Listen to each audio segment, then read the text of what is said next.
Police, RAB ও answer বাহিনীর পোশাকে পরিবর্তন আনা হচ্ছে। সোমবার আইন শৃঙ্খলা সংক্রান্ত উপদেষ্টা পরিষদের বৈঠকে এ বিষয়ে চূড়ান্ত সিদ্ধান্ত নেওয়া হয়েছে। বৈঠকে আয়রন, রয়্যাল ব্লু, ডিপ খাকি, ডিপ ব্লু, জলপাই সহ কয়েকটি রঙের পোশাকের মডেল উপস্থাপন করা হয়। সেখান থেকে আইন শৃঙ্খলা সংক্রান্ত উপদেষ্টা পরিষদের বৈঠকে 3 বাহিনীর জন্য আলাদা আলাদা রঙের পোশাক চূড়ান্ত করা হয়।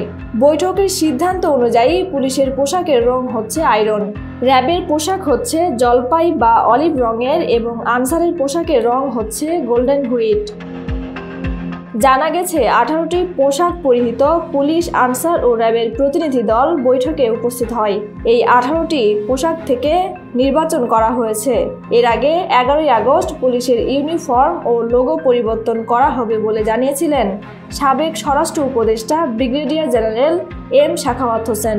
তিনি বলেছিলেন, পুলিশের ইউনিফর্ম, লোগো সব পরিবর্তন করা হবে। অনেকের মন ভেঙে গেছে। এই ইউনিফর্ম পরে পুলিশ আর কাজ করতে চাইছে না। খুব দ্রুতই তা পরিবর্তন করা হবে। Tanzil Akter, news now 24।